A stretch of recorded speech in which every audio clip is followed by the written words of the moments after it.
Thank you so much to Precision Fuel and Hydration for sponsoring today's episode.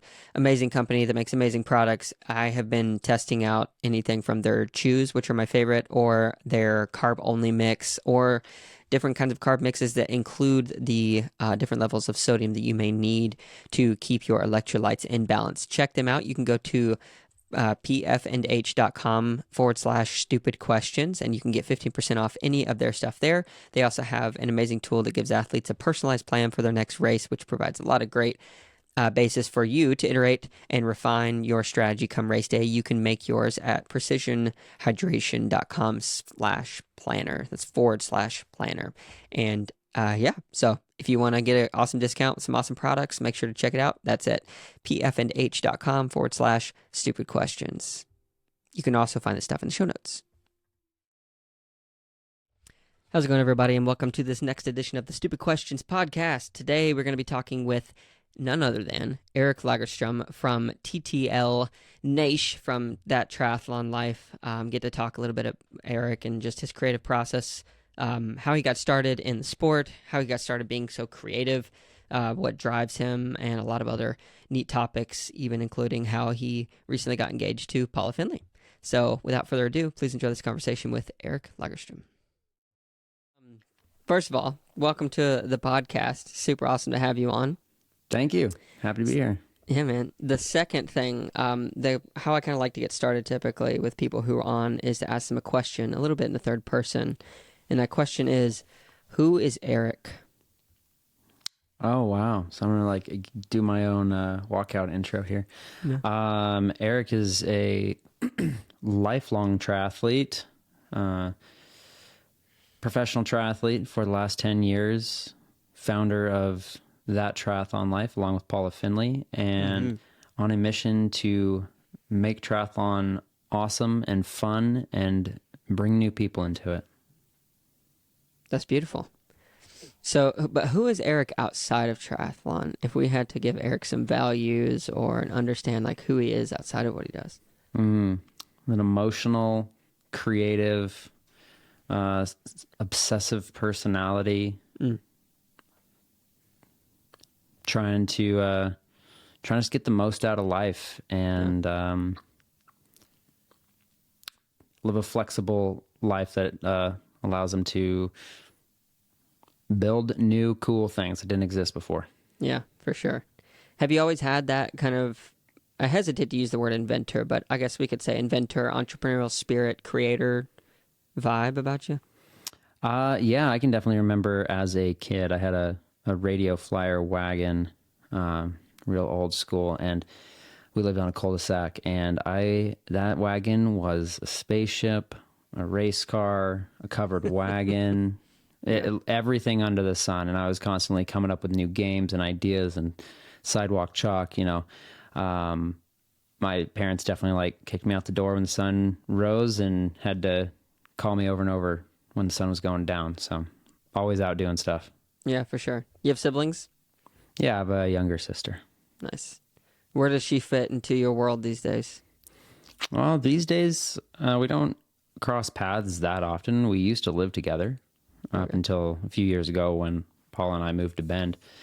But she is now an ultra runner. I don't think you can technically say she's a professional ultra runner, but she's very competitive. And raced Western States last year, and I'm super proud of who she has become as an adult. Yeah, that's awesome. So who do you think you take more after, your mom or your dad?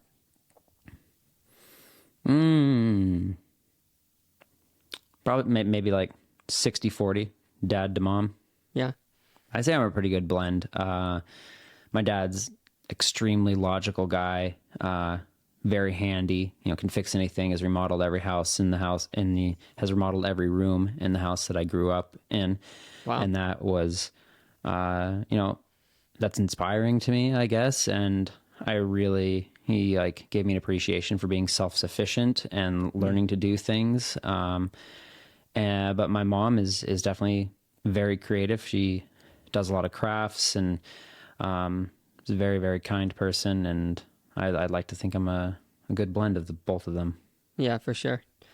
When you guys were growing up, you said you had this radio flyer wagon.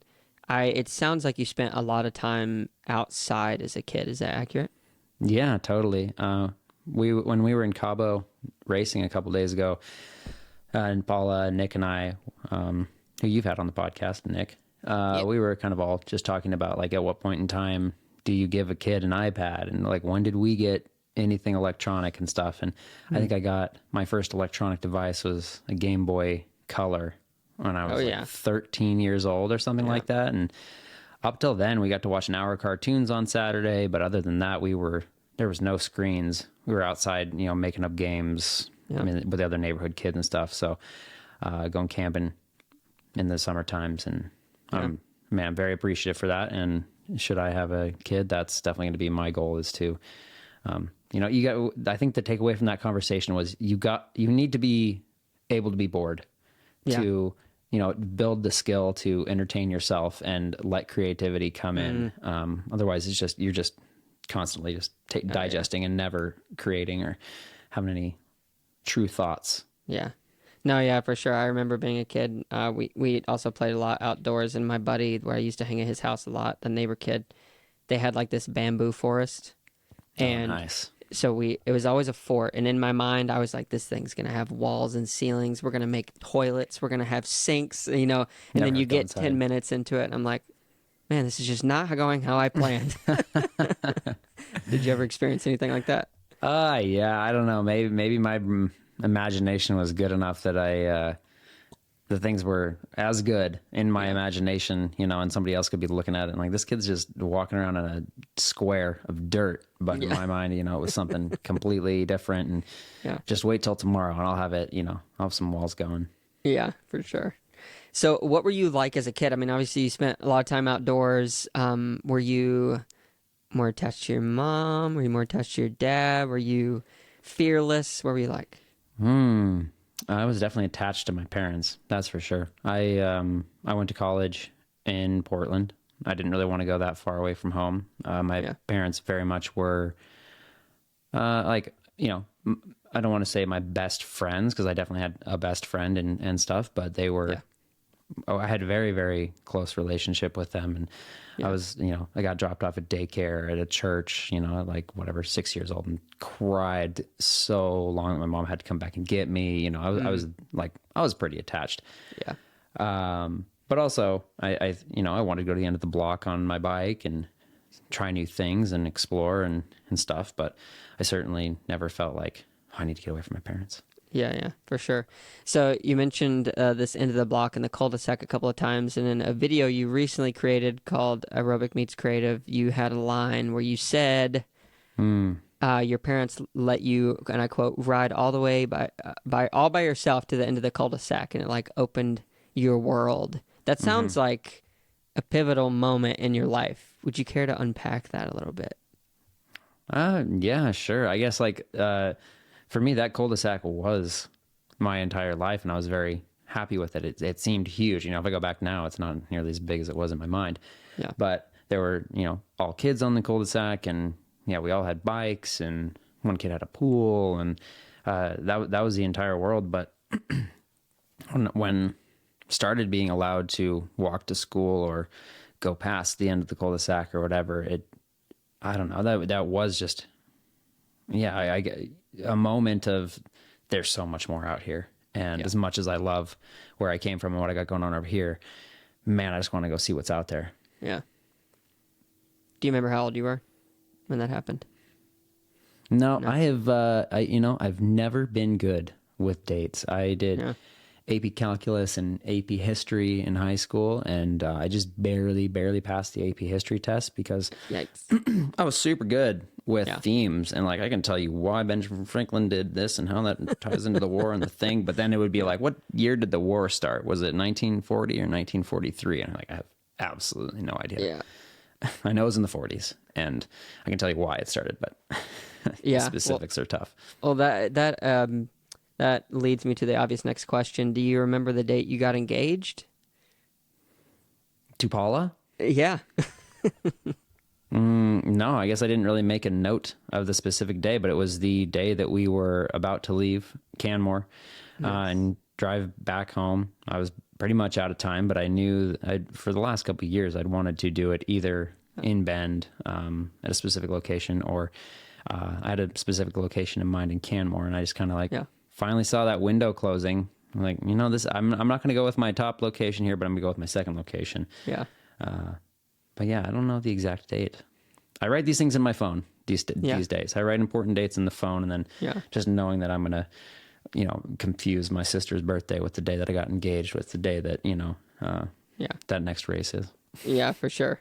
Yeah. So I want to go back a little bit, further back in time to like when you first started getting into sports. Like when did that become sort of an addiction or something that you just like were yearning after and you wanted more of? Oh, I was pretty competitive, just, with the cul-de-sac games and stuff. And then my parents, I'm sure, started putting me into sports just because I was wildly hyper kid with a ton of energy. And they didn't want to, put me on any sort of medication or, like try to stunt that in an unnatural way. So I did a lot of soccer growing up. I did like half. I can't even remember if I even finished my season of T-ball. I thought it was so incredibly boring. Really? Couldn't believe that I, got to hit the ball once every like 15 minutes, had to wait my turn, the whole thing. Yeah. So soccer was a lot better. And I think from my parents' perspective, a lot better bang for the buck in terms of hours and energy burnt. Yeah. Then I was always into bikes and like the wagon and skateboards, like anything with wheels that would go faster, I was all about. Yeah. The swimming, which was kind of like the gateway to my triathlon career, came about because my dad got a boat with the idea of fishing and then also doing some water skiing and stuff on the Columbia River near our house. And my mom didn't want us to drown, so we got put in swim lessons, and one thing led to another. And got into swim team. Yeah, that's crazy. How old were you when you started I guess you probably won't remember. I think I was 6. 6? Okay. I think I did like pre-comp swim classes when I was 6 or so, and maybe I think I remember competing as an 8 and under really? Swimmer. So probably somewhere around 7, I was like on swim team. Yeah. Where did you say you grew up again? Did I forget if I asked that? It's called Gresham, Oregon. It's a suburb of Portland. Okay. I don't know why I had it in my mind that you were Canadian. I guess all is Canadian. Yeah. I like to think that, Oregonians, Washington people in the Pacific Northwest are pretty close to Canadians in terms of we talk slower and we're pretty nice. And, yeah.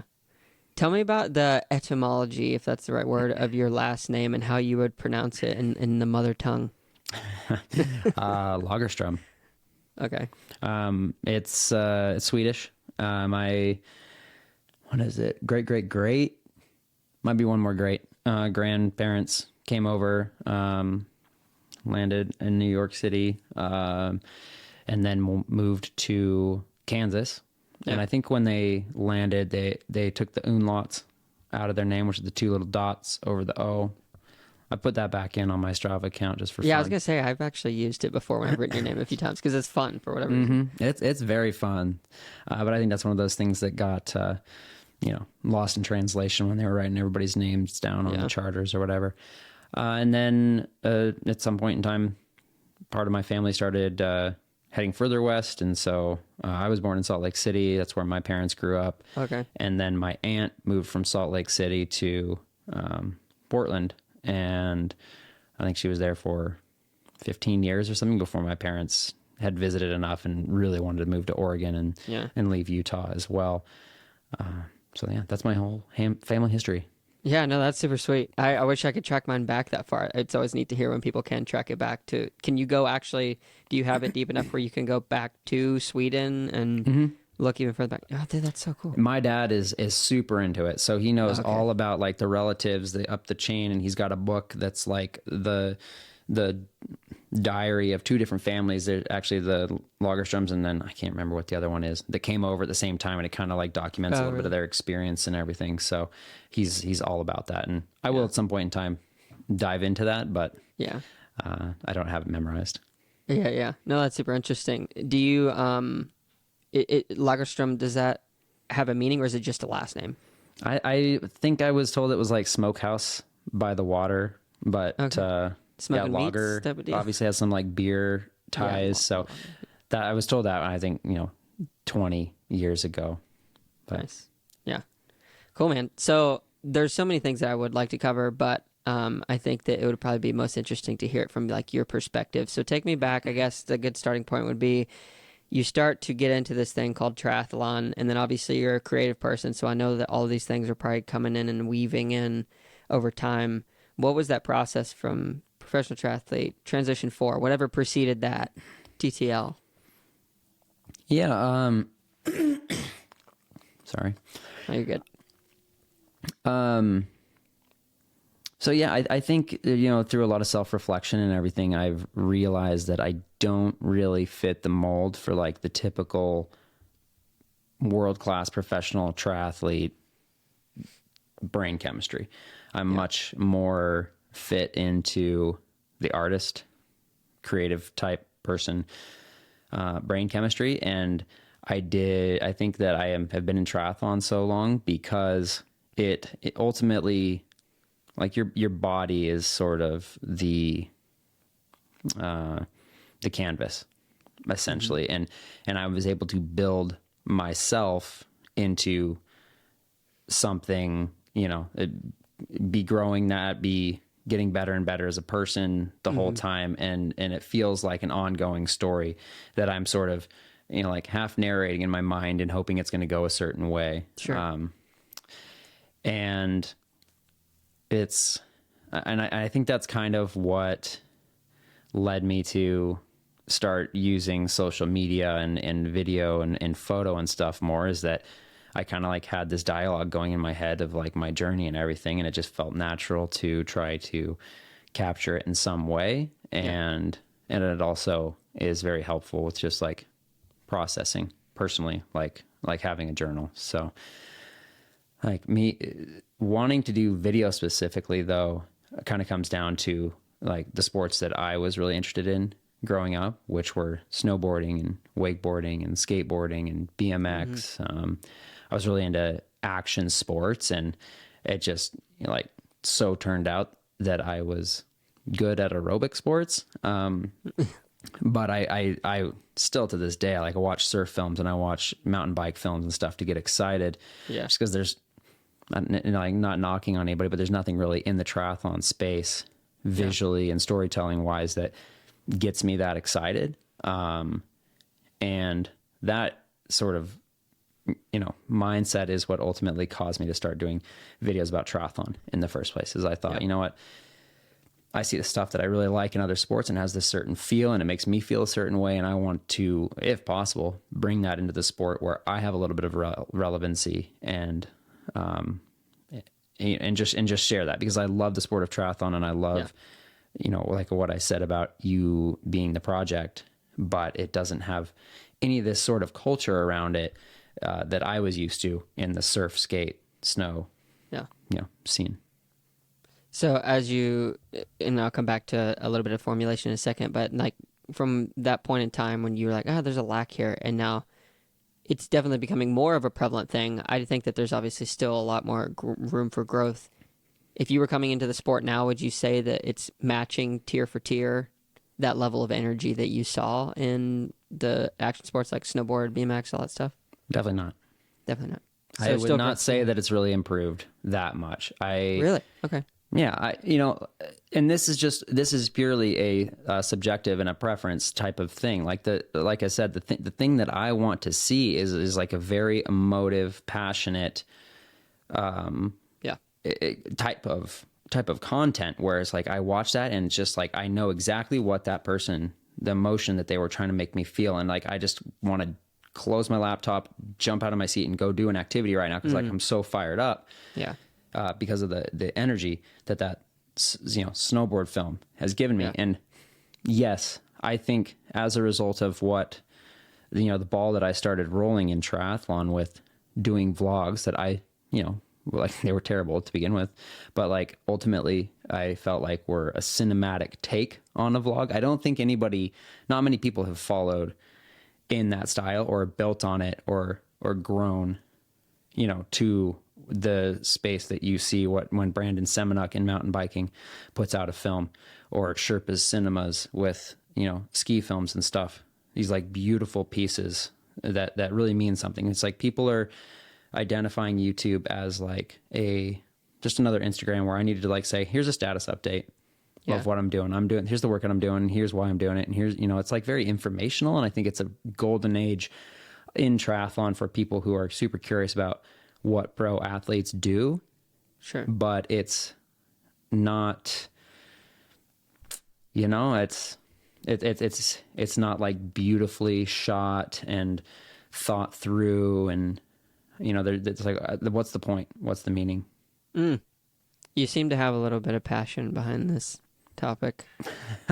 Yeah. No, it's very exciting to see that more and more people are doing it. Sure. But I do believe that with anything in life, and whether it's learning photography or starting a YouTube channel or a podcast or anything, like, have a reason. And the reason cannot be, in my opinion, because like sponsors want me to, or because I hear it's valuable or whatever. Like, and maybe if that is like the ultimate impotence, like, okay, but what do I have that is unique that I can say or that I can do that to add something to this space besides just like, oh, I think people want to see my exact replica version of what I already see out there. Like, I really appreciate the actual creative process versus just like documentation and yeah. If I may put someone on the spot, and just because I'm curious of your opinion, I've obviously watched a lot of TTL stuff, so I have an idea, I think, of what it is that you're shooting for, because it's apparent in what you're doing. What do you think of someone like Daniel Bakkegaard and the stuff that he's making? I think his cinematographer is very good. Daniel's paying him a lot of money, and I don't know what their creative process is, but he's definitely on the list of shows that I like from a visual standpoint. Yeah.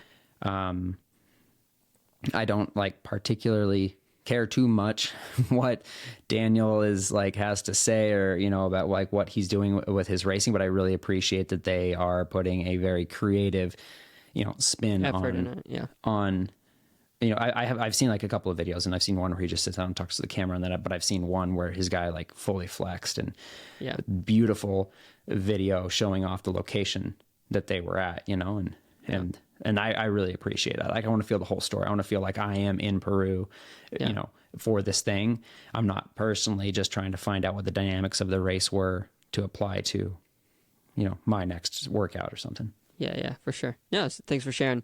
So the emotional aspect, like, really means a lot to you. This is going to be kind of a stupid question, I guess, but why? I don't know, because I'm not just trying to fill time.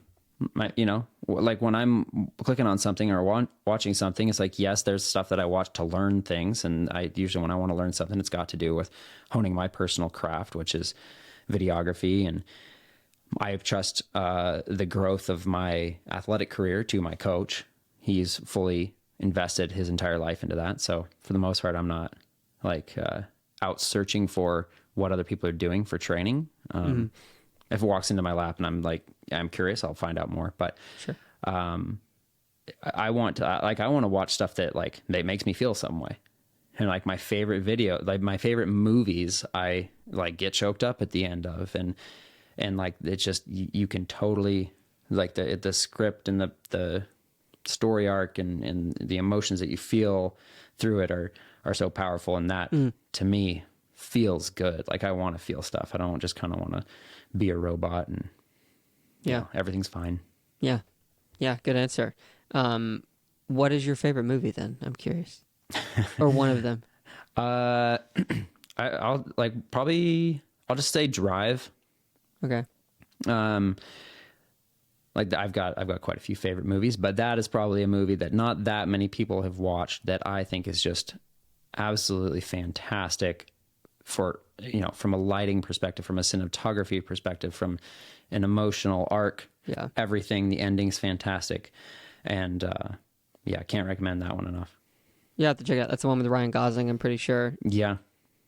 I've actually never even seen a preview for it, but it kind of, is it terrible to say that it gives me like almost a not in the same kind of a movie, but Blade Runner 2049 with the light situation. I might be wrong, but Blade Runner 2049 feels like the same exact team did it that did Drive. Okay, that's what I was going to say, because I haven't seen it, but just the mood that it sets from what little I have seen. And I have seen Blade Runner, so I'm not totally sure, but if I had to put money on it, I'd say it was the same team. Yeah. Fascinating. Yeah. So have you seen the movie Jobs with, what is it called? It's about Steve Jobs, and I know everybody kind of overhypes it. You should check it out. Talking about emotional, I watch that movie probably 3 times a year because it gives me a certain, I mean, I think as I can relate to it in some ways, but it gives me just like this feeling like I got to get up and do it. That's the best. Yeah. That's the absolute best. Yeah. Yeah. Super sweet movie. So what preceded Transition 4? And then I guess what is exactly Transition 4 for those who may not know? Transition 4 has changed a little bit over time, and Sure. I'm not actively working on it at the moment and kind of letting time reveal to me what it should be ultimately. But Sure. At its inception, I thought of Transition 4 as a content creation collective. It was 4 people. Myself, Chris Ganter, the Wortels, or Heather and Trevor Wortel, and Matt McElroy. And the idea was like, hey, we are 4 people who have like a lot of passion for multisport and for all the same things that I've talked about, like great movies, great film and everything, and a little bit of a capacity to create. And this is like, nobody knew what YouTube was at this point in time. This was 2014 or 15. And we trying to make a go of it with like the Wortels were making a couple of videos here and there about what they were doing. And, you know, Trevor had his race recaps, which are still the best race recaps that have ever been made in triathlon.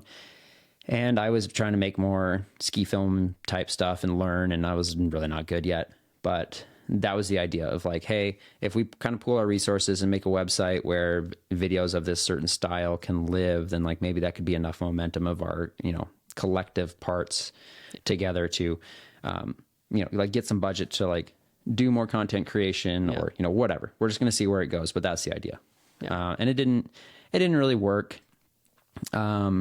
I put in an insane amount of time into it, and it kind of sort of fell apart because people like YouTube was not proven, video was not proven yet. So the motivation to like grind away at creating videos when it's so much work alongside being tired from training, it just, you know, like I was trying really hard and everybody else was kind of trying a little bit. And like, I don't fault anybody for that, but it was just like maybe a little bit too early.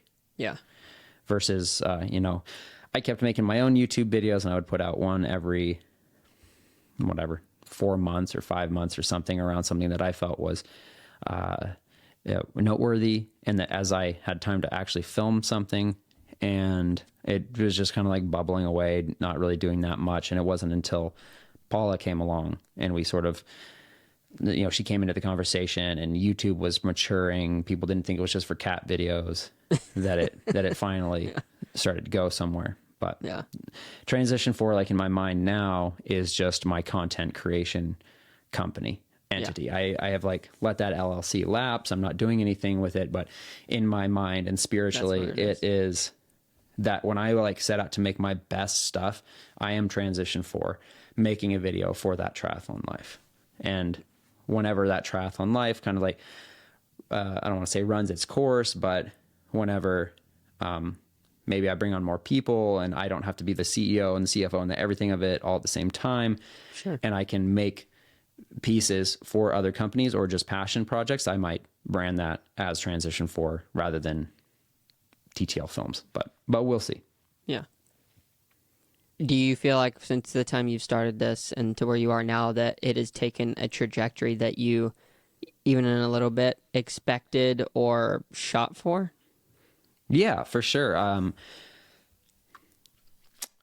I'd say it's gone faster than I thought that it would. The TTL took off extremely quickly, thanks to Paula and thanks to Ralph Dunning, who helped us out, which is with the look and like kind of gave me a lot of confidence in that what I was doing with video and creating a community brand, you know, was was something, you know, had legs. And just having the extra time of COVID to work on that and really hone my craft by doing a video every single week for 2 years. It's a lot of work. Yeah. It's an insane amount of work. It's an insane amount of work. I have something like 180 videos on YouTube that are around 20 minutes in length each. It's mind blowing. And each one of those took me 15, we'll say on average 15 hours, you know, to create. So I'm not really sure where we were going with that, but I love it. Just the genesis, where you're going, the direction. It is exactly. Yeah. Now I remember. It is exactly where I wanted to go. And I have this conversation with Nick frequently of like, okay, if everything fell, you know, if you just couldn't be a triathlete and do what you're doing right now, what would you really want to do? Like, well, I would want to do exactly what I'm doing. Yeah. I love building this little community and company and trying to, you know, assert what I think triathlon media should look like into the space. And it goes back to like building that wagon into a covered wagon or whatever back as a kid. It's like, I am building just one big, cool, super awesome thing that is never going to be finished and has so many different caveats. Like we could go into races and events and collaboration products with other companies and, you know, just like so many different directions that we can go in. And I just think it would be so badass to like build this company that's kind of like the Bones Brigade of skateboarding that just like changed the sport. And everybody goes like there's so much in our sport now that is the way that it is because of how that triathlon life operated. Yeah. I feel like you're well on your way, but I'd like to meet you got that smirk like, I don't know, or maybe not. Who knows? Time will tell, but trying, and I'm very fulfilled, you know, working on it. Yeah, sure. And I feel like people have to be coming to you from inside the space who are more on your level and like seeking advice. Is that incorrect assumption? A bit. I don't know. It's interesting. I haven't, you know, like made it obvious that I'm interested in like being a contractor and consultant on brand building or whatever, but I think it's pretty evident.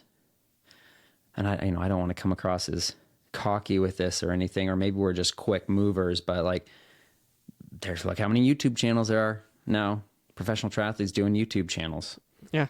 It's huge. Like, I was on YouTube first. I'll claim that. And I think Lionel really just like took, you know, Lionel and Talbot just hustled so hard and like took the kindling that may have been there that I was like kind of trying to catch on fire and just like threw gasoline on it. But I think what we've done with YouTube is had a lot of impact on what is the expectation of pro triathletes and what people want to do. And now we're doing a podcast and, you know, I've seen plenty of people try to start up little apparel merchandise lines and stuff. So, and podcasts.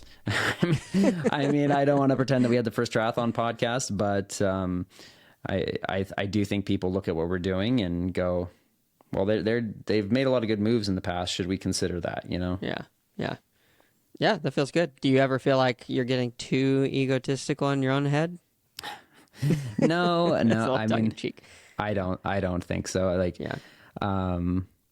I guess I occasionally just like got to check yourself and realize, like I said, it's not like I invented YouTube.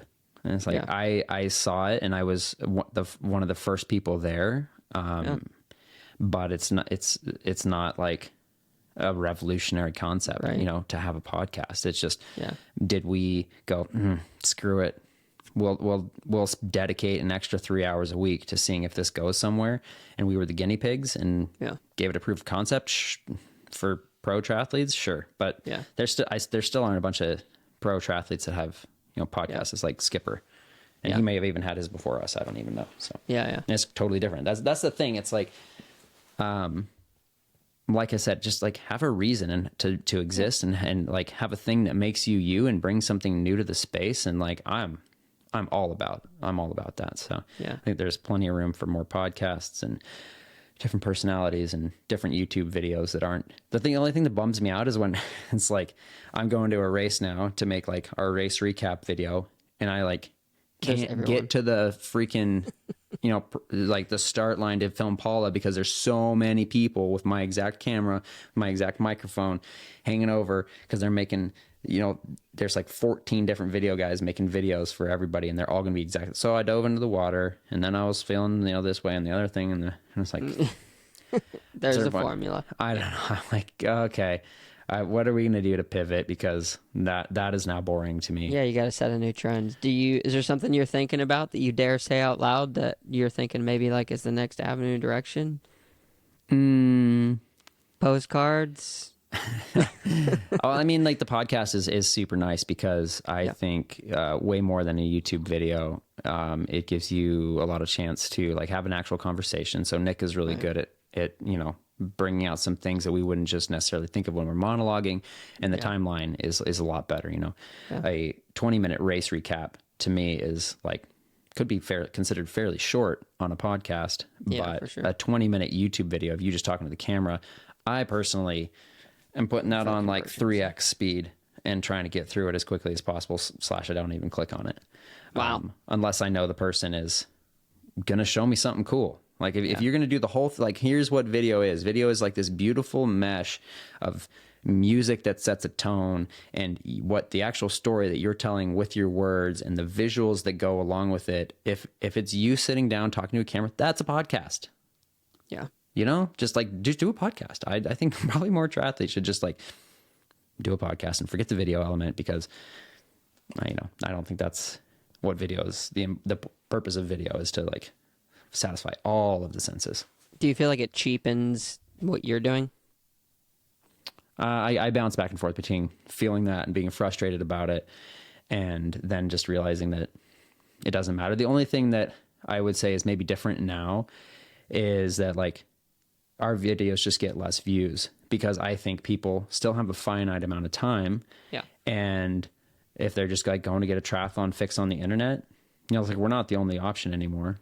And it's not just us and Lionel anymore. There's 10 different videos going to show up, and people want to watch, and they've only got so much time. And is our video even going to get suggested? And what pro triathletes do in training is no longer even remotely mystical or interesting. It's like, we know.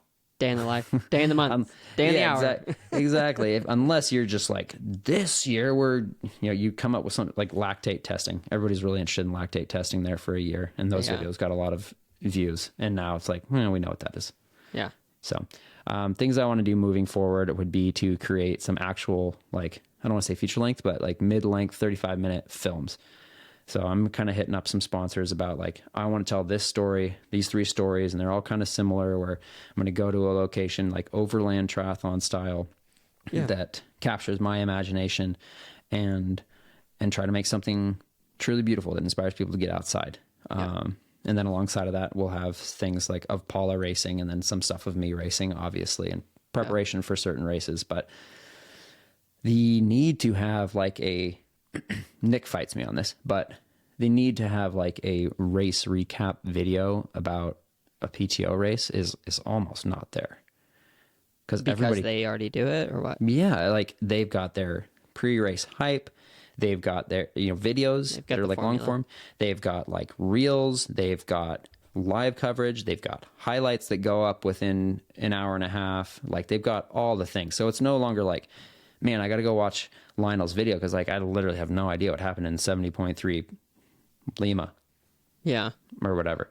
And Nick's contention is always like, well, I'm so obsessed with the sport. Like I want to watch Lionel's recap about it, and I want to cheerleader recap about it, and I want to watch Daniel Backegaard, and I want to just get like every possible permutation of this story and find out, just because like I'm so obsessed, and like and I get that and I understand that, but for me as a creative, I've made 5 videos about 70.3 Oceanside. I've made 4 videos about 70.3 St. George. I have shown the coolest coffee shops and restaurants and what you should do in each of those locations.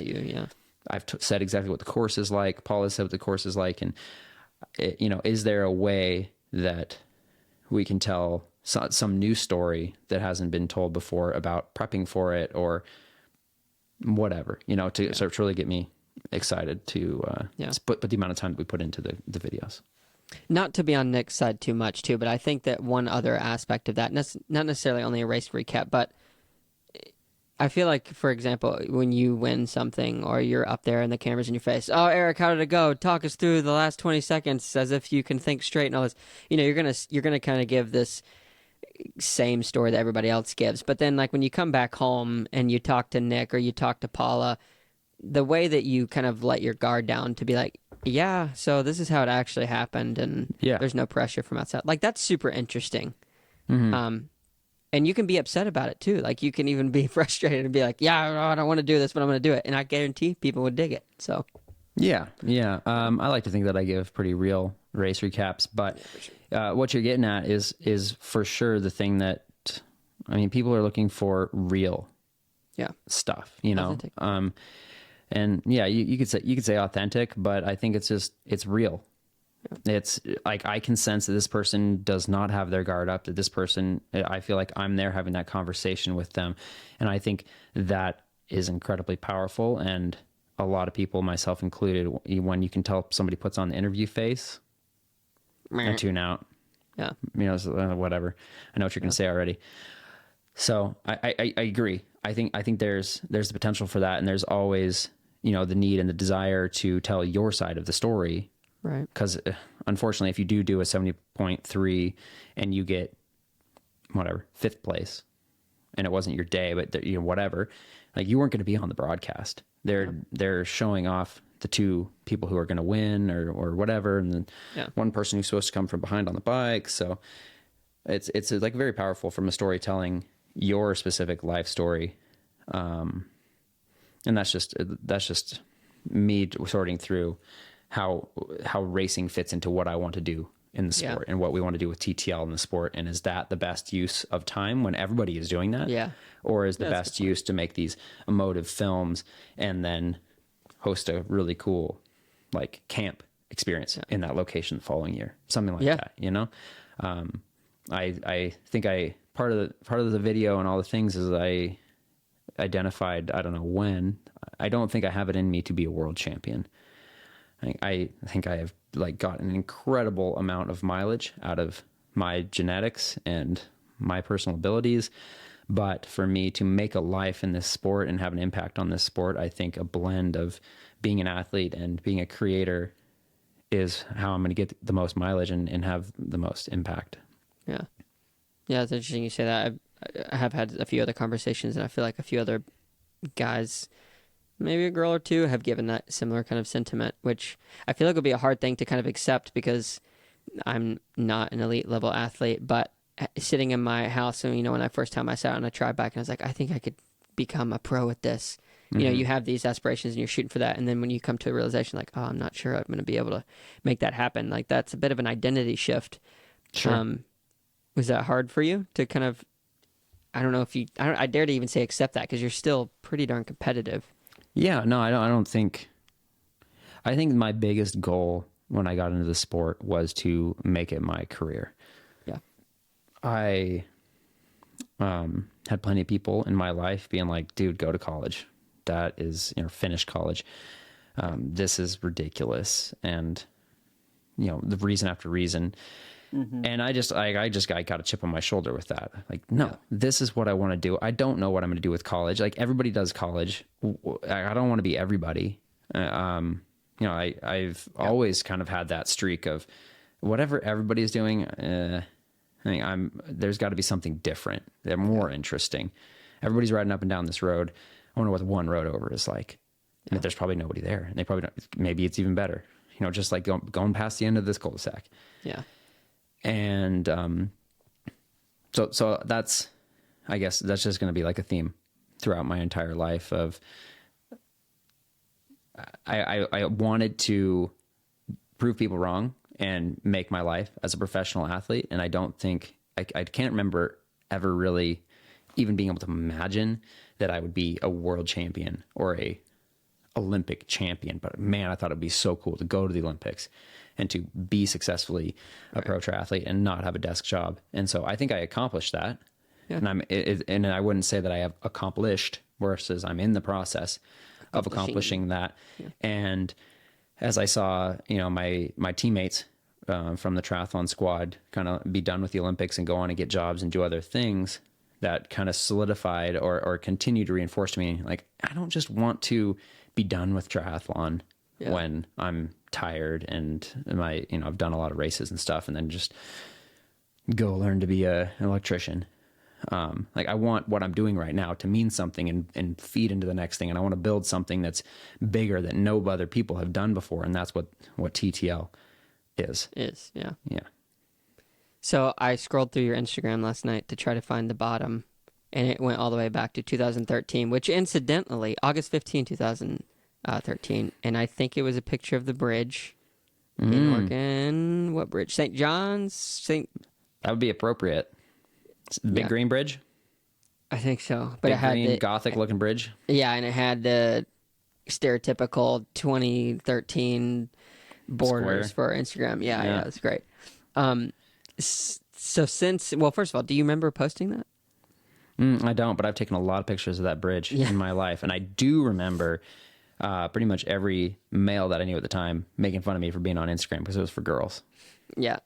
And now look, here we are. Look where we are now. Make fun of me for starting a podcast. I can distinctly remember, and I love Chris Corbin. When I came to visit Heather and Waddy, the first time that I met Heather and Waddy, really, and I tried. We came to a wine tasting here in Bend, and Chris Corbin was there, and Lindsay Corbin and Heather and Waddy, and like these superstars of the sports that I looked up to so much. And I just started doing YouTube, and I guess, when Paula and I were together, and so maybe we'd put out our first TTL video. I'm not sure. Or we just like, I'd been doing a couple of YouTube videos, and he's like, dude, I wouldn't do a video. That is such a time suck, man. Like, we tried it, but like videos are like photos are so much better bang for your buck. And to his credit, he is completely right. Yeah, bang for your buck, but for the reason he did it, like my ROI on how much time I put into video is still TBD. But I'm sure I'm still working on like a sub $3 an hour net, rate for the amount of time I put into video versus how much money, even with sponsorships, that it has made us. But that was another thing. It's like, yeah. Well, it's just since you said that, I think I will try a little extra hard. And, but yeah, made fun of doing Instagram because it was for girls. Got told not to do YouTube. Got told not to do Pro Triathlon. That's like kind of my MO, I guess. And I feel like with the level of, I think, trust I have in your ability to see the future now, if you told me it was toothbrushes for triathletes or something, I'd be quite tempted to be like, you know what, maybe he's right. I want to invest. Yeah, exactly. So since that first post, it's been 10 and a few months, years. How have you changed as a person in that time? Like, thinking back of who Eric was then to who Eric is now, a ton has happened. What are some highlights you think? Oh, man.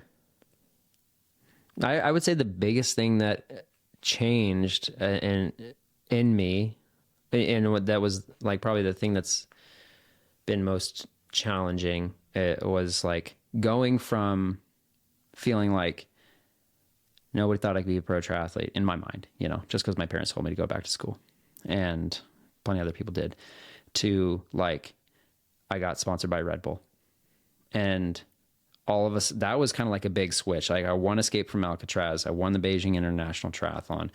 I made a bunch of money that year, got sponsored by Red Bull, had a bunch of other sponsors come on board. And it was like, man, I think I did it. Like, this classifies as my criteria for making a living in the sport. I can actually buy plane tickets if I need them, and I had to pay taxes, like the government still offered me food stamps, but I had to pay taxes. That's amazing. For the first time ever, instead of just getting a big fat tax refund. Yeah. Or just like not even like, don't bother filing taxes, child. Wow. And that was kind of a shift where it's like, okay, now I think I've gotten the thing, and now I'm here, and now what defines success, and now what is the new goal? And that took a year or so to not just be like, okay, I guess I'm like trying to stay here.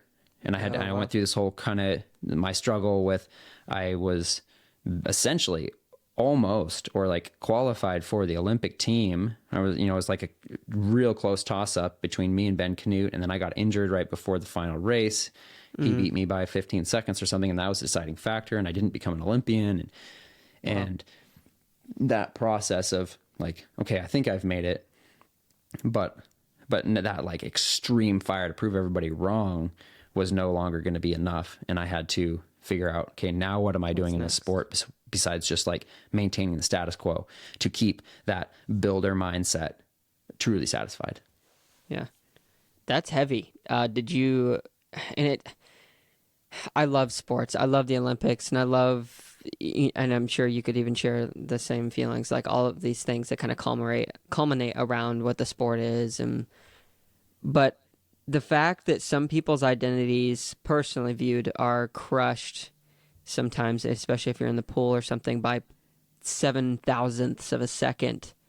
Someone, the difference between third and fourth, no one remembering your name, or first and second. I'm kind of thinking out loud, but is there any way you think to like get around that, or maybe to prepare athletes for when that happens so they can sit back and say, you know what, this isn't my identity. I can be something different. I mean, it's just, for me anyway, I don't know if I could like give a recommendation that would work for everybody, but for me, it's realizing that what I really love is the self-improvement process. And okay, like maybe you didn't win that race, you didn't qualify for the thing, but what do you really love? And is it the self-improvement process? Is it the act of getting ready to compete? Meeting people inside of the sport? What is it? And can you continue on with that? Yeah. And I don't know. It's tough because I've seen plenty of people, and I know that there are people that's like, if I'm not winning, I'm incredibly unhappy. Yeah. And I think I've been fortunate enough that I didn't start winning. I didn't win my first triathlon, or my second, or my third, or my fourth, or I won in my first year even. So I fell in love with trying to get better rather than fell in love with the external thumbs up from winning things. Yeah. Internal motivation, it sounds like, well, let me ask this, I guess, did you kind of make a shift at some point, like after you realized, okay, it's not just going to come that easy, like that's when you kind of turned on that self-improvement process where you're the builder's mindset, or is that something you think that you had instilled in you from even a younger time? Yeah, I think my parents just they got that into me, and I just wasn't the best at things. Like I was the best in my cul-de-sac at sporty things, but that's a tiny little pond, and I pretty quickly got into sports and wasn't the best at soccer, wasn't the best at swimming, but I really liked it. And I never really had that sensation of like, I am talented. Yeah. There seemed like there were plenty of other people who were just like figuring it out way quicker than me, but I've definitely felt like I don't give up ever on something. And I'm totally happy to like, if you've seen Jiro Dreams of Sushi, this like, I have not. Oh dude, watch that. Everybody. Of Sushi. Jiro Dreams of Sushi on Netflix. I hope it's still on Netflix. Life changing. But this concept of like simple task, something that, somebody who bags groceries. It's like, how complicated is it? Just throw the groceries in the bag. But there are people who, when they bag groceries, they know this is exactly what goes on the bottom. This is exactly what goes next. And I'm going to fit the maximum amount of things into this box. And when you pick it up, it's going to feel sturdy and the handles are not going to break, and it's going to stack right next to the other one so perfectly. And like, I've always had massive respect for people who take their jobs that seriously, especially when it's a job that people consider to be boring. And I've wanted that to be me, and have like, I think really truly made that me of like, here's a thing that is difficult and complicated and not exciting or whatever. And I'm going to figure it out. Yeah. I hate failing at something that I set out to figure out.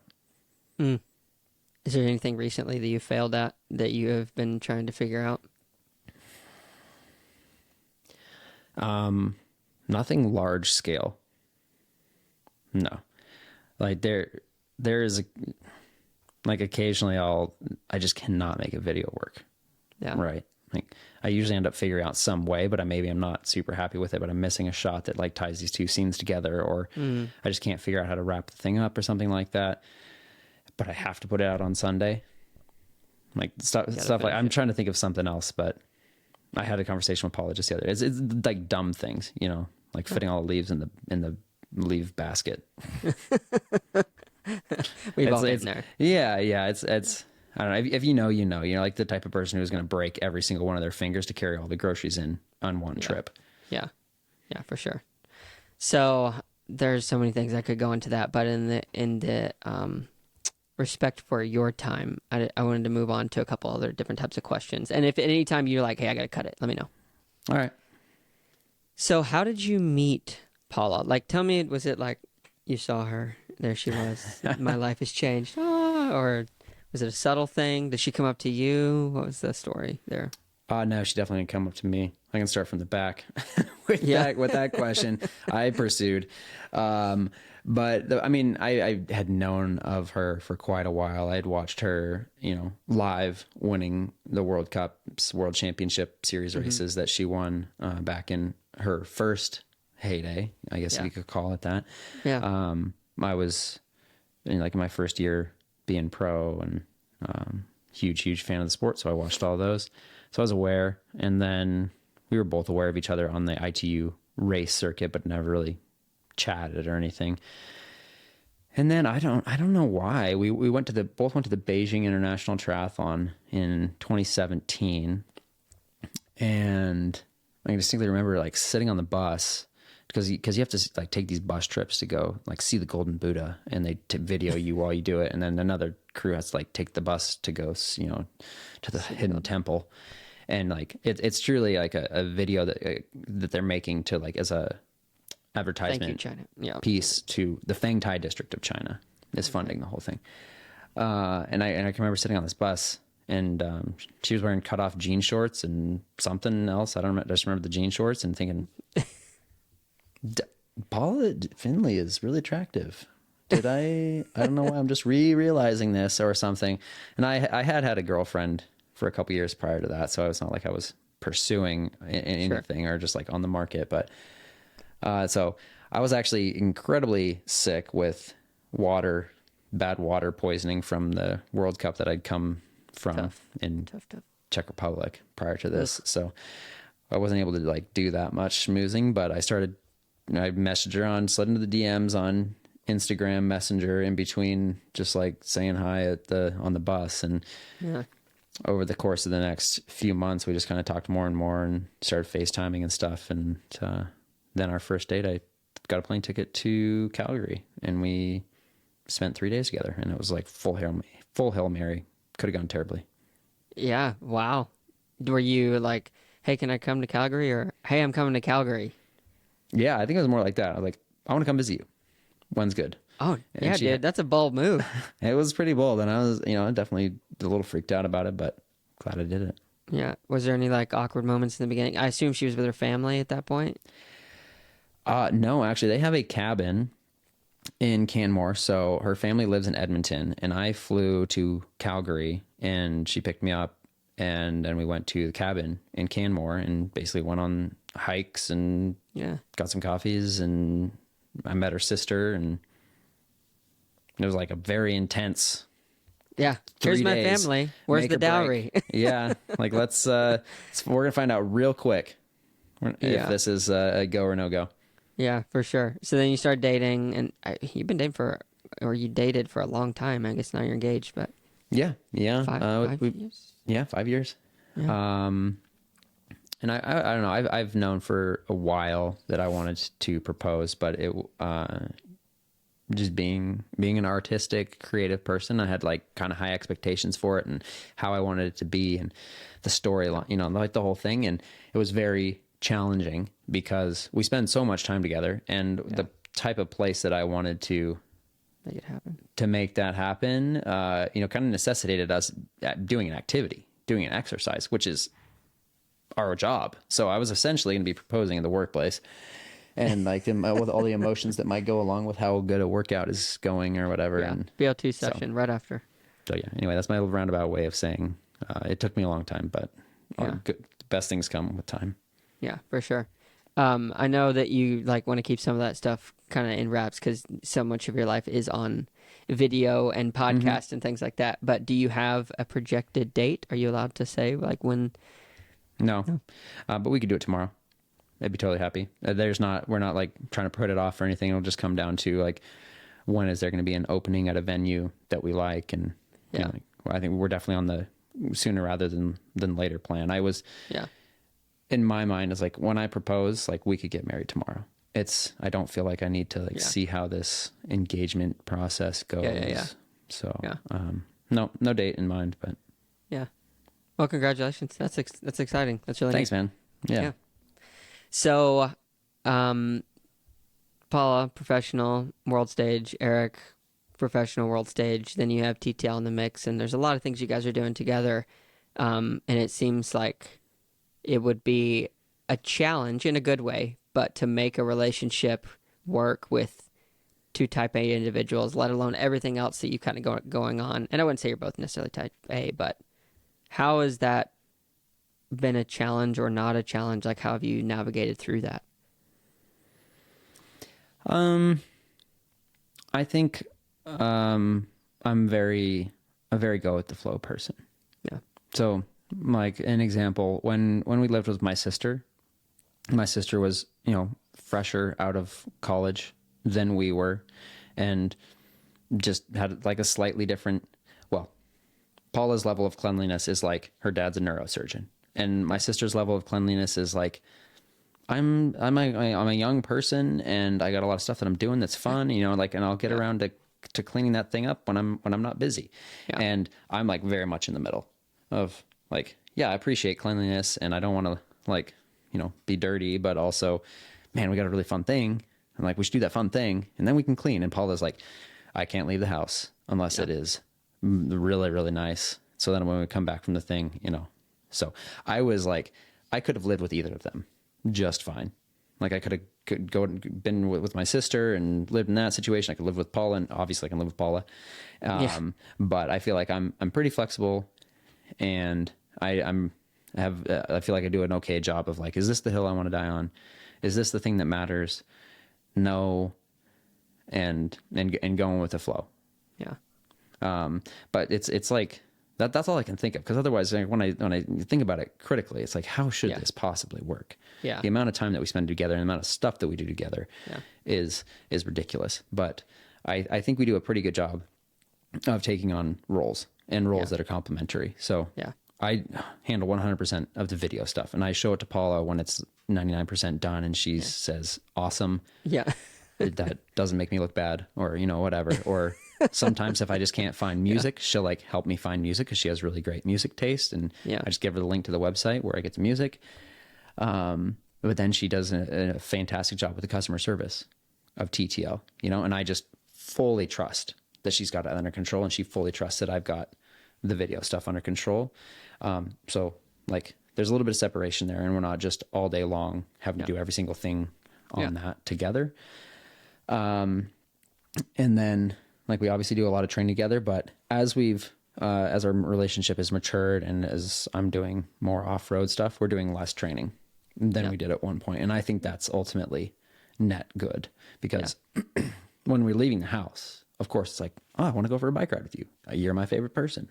Bike riding is my favorite thing. We both have a bike ride to do. And then in the middle of it, it's like, somebody's having a good day, somebody's having a bad day. I wanted to go left, she wanted to go right.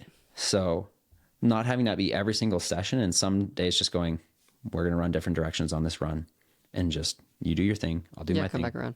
We'll talk about it later. Yeah. Because it's, you know, like, there's not a lot of conversation. We can't just sit down at the dinner every night and be like, how was work today? Yeah. But having having some things that we do separately is good. Yeah, for sure. What is your favorite downtime activity that you go to do for just Eric? I don't really have any. I don't have downtime. Yeah, that's a stupid question. Welcome to Stupid Questions Podcast, ladies and gentlemen. I guess if I had a thing that would potentially be non-productive that I kind of enjoy doing, it's just like learning about cameras. Yeah. And it's, you know, it still feels a little bit businessy, because if I learn something, or if I learn about a camera that I identify is like actually going to enhance my life in a meaningful way, or like make things easier, then yeah. So it still sort of fits into business. Yeah. But yeah, I don't have like a true hobby. Unfortunately or fortunately, my hobbies have become what we make a living with. Yeah. Is there any downside to that, you think? No, I mean, I don't think so. As long as as long as I don't feel like I can't unwind, Yeah. you know, I feel I don't have the sensation of like I have a job that's so terrible that I need something to do to like take my mind off of it and whatever. I feel very fulfilled by what I'm doing, and like the biggest struggle is that I want to work on it more all the time, and I'm just torn between like I need to go to bed to be a better athlete, or I want to stay up and finish this design for a shirt or ending to a video or find the perfect thing, you know, and that's the struggle. Yeah, it consumes your thoughts. Mm-hmm. Do you ever have trouble? In the best way.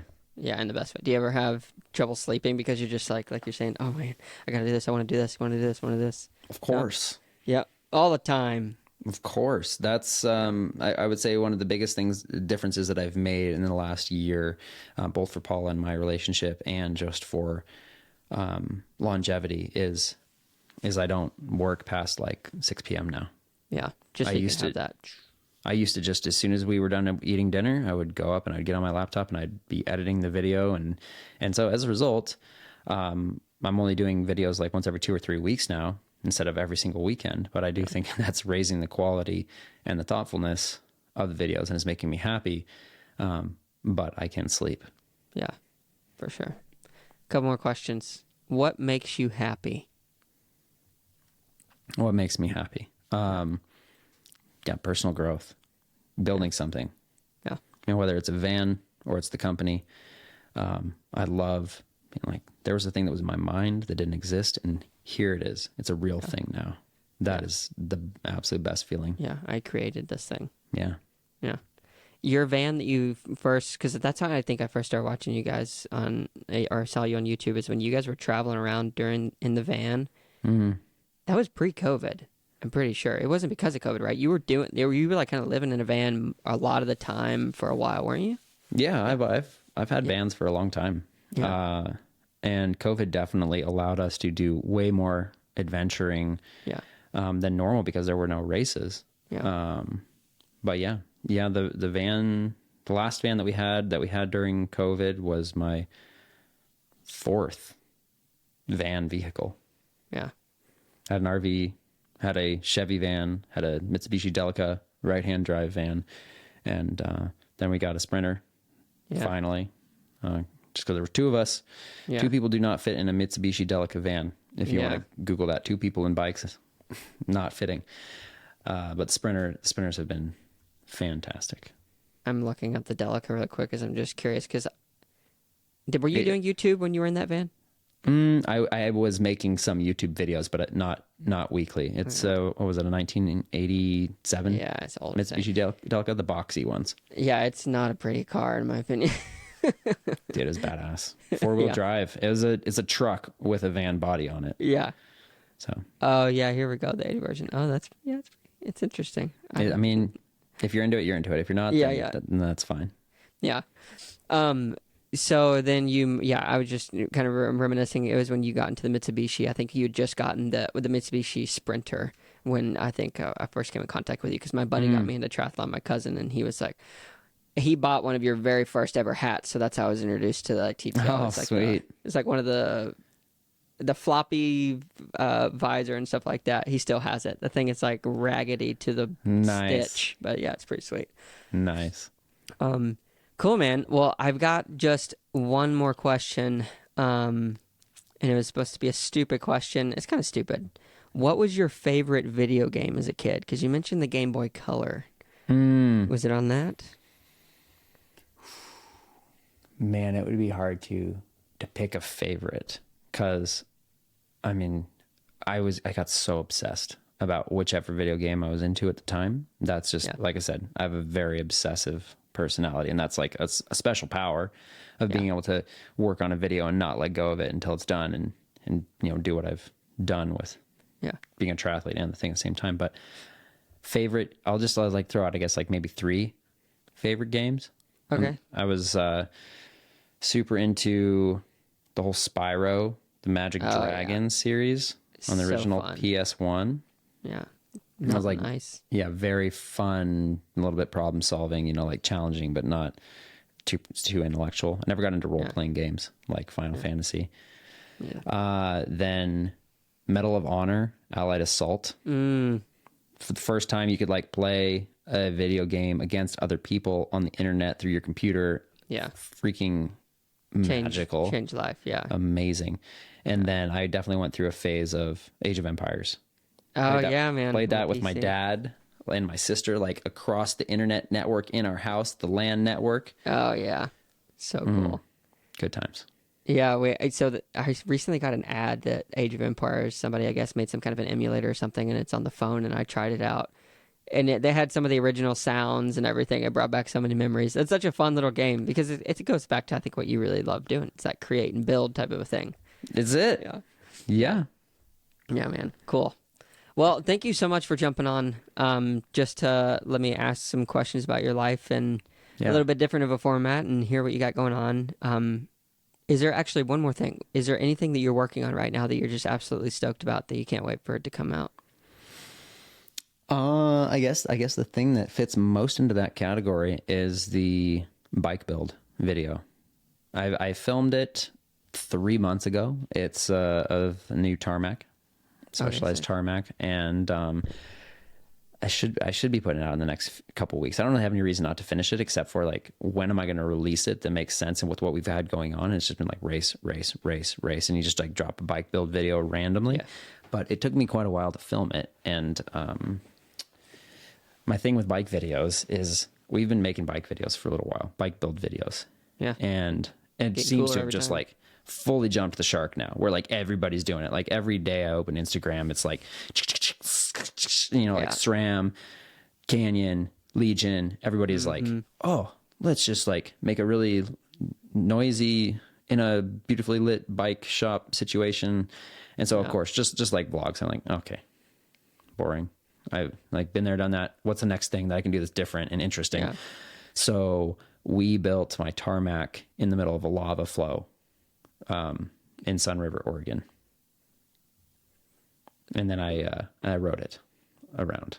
So that's what we did. When is that dropping? I guess you haven't decided. Soon. It's like 80% edited, all the way shot. Nick making some music? No, actually, I found an incredibly epic song back when I filmed it that actually does not necessitate Nick to make music. But next year, Nick and I are dreaming up some projects where we're going to like, for those film projects that I said, they're like 35, 40 minutes in length about a specific adventure or something. Nick will be coming along on those. And the purpose is for him to compose, get inspired, compose original music, release an EP alongside of the film, like top to bottom, full creative process. So that's awesome. I'm really happy and excited for you that like you are in a place now where, because obviously I don't think you could have done this in the past, and now you have a little bit more leverage to raise money. Maybe this one you don't need money for, but to raise money and make these kind of projects happen. It's pretty sweet to witness. It'd be fun to see when it gets dropped. If it's out before this episode will actually be airing in February 2nd. So when it comes out, if that video's out, shoot it to me and we'll link it in the show notes. It'll be long out. It'll be long out by then. There might be a couple other bike build videos before then. Who knows? Yeah.